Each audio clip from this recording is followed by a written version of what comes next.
any person may become great.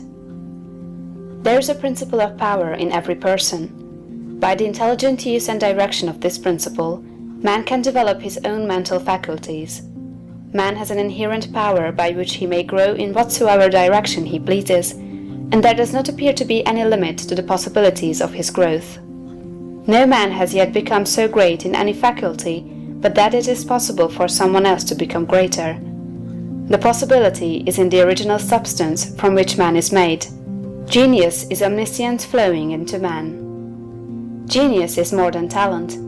Talent may merely be one faculty developed out of proportion to other faculties, but genius is the union of man and God in the acts of the soul. Great men are always greater than their deeds. They are in connection with a reserve of the power that is without limit. We do not know where the boundary of the mental powers of man is. We do not even know that there is a boundary. The power of conscious growth is not given to the lower animals. It is man's alone, and may be developed and increased by him. The lower animals can, to a great extent, be trained and developed by man. But man can train and develop himself. He alone has this power, and he has it to an apparently unlimited extent. The purpose of life for man is growth, just as the purpose of life for trees and plants is growth. Trees and plants grow automatically and along fixed lines. Man can grow as he will. Trees and plants can only develop certain possibilities and characteristics. Man can develop any power, which is or has been shown by any person, anywhere. Nothing that is possible in spirit is impossible in flesh and blood. Nothing that man can think is impossible in action. Nothing that man can imagine is impossible of realization. Man is formed for growth, and he is under the necessity of growing. It is essential to his happiness that he should continuously advance. Life without progress becomes unendurable, and the person who ceases from growth must either become imbecile or insane. The greater and more harmonious and well-rounded his growth, the happier man will be. There is no possibility in any man that is not in every man. But if they proceed naturally, not two men will grow into the same thing or be alike. Every man comes into the world with a predisposition to grow along certain lines, and growth is easier for him along those lines than in any other way.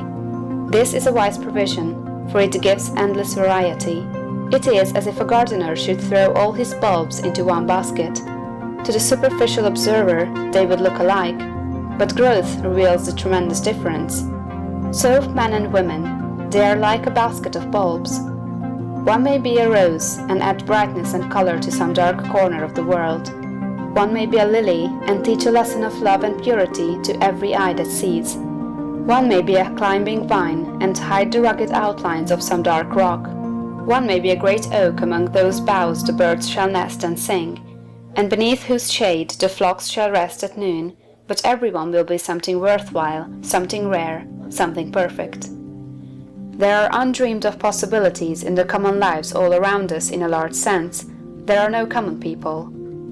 In times of national stress and peril, the cracker-box loafer of the corner store and the village drunkard become heroes and statesmen through the quickening of principle of power within them. There is a genius in every man and woman, waiting to be brought forth.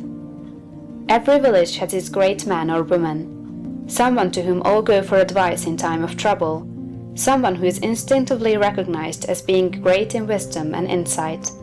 To such a one, the minds of the whole community turn in times of local crisis. He is tacitly recognized as being great. He does small things in a great way.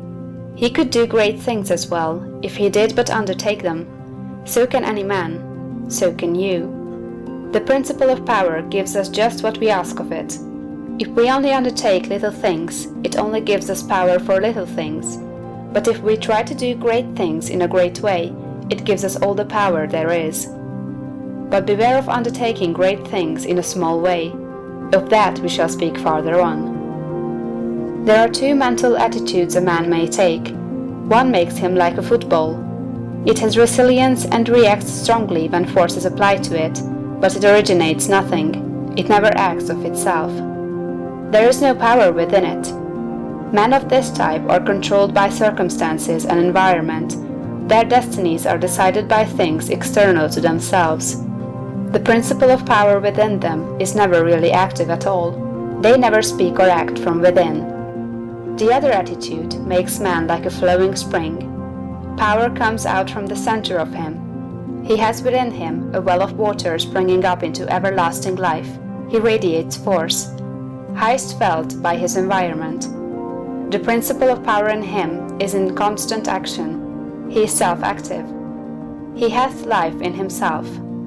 No greater good can come to any man or woman than to become self-active. All the experiences of life are designed by Providence to force man and women into self-activity, to compel them to cease being creatures of circumstances and master their environment.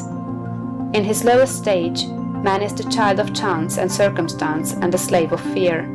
His acts are all reactions resulting from the impingement upon him of forces in his environment. He acts only as he is acted upon, he originates nothing. But the lowest savage has within him a principle of power sufficient to master all that he fears. And if he learns this and becomes self-active, he becomes as one of the gods. The awakening of the principle of power in man is the real conversion, the passing from death to life. It is when the dead hear the voice of the Son of Man and come forth and live. It is the resurrection and the life. When it is awakened, man becomes a son of the highest, and all power is given to him in heaven and on earth. Nothing was ever in any man that is not in you. No man ever made more spiritual or mental power than you can attain, or did greater things than you can accomplish. You can become what you want to be. End of chapter 1.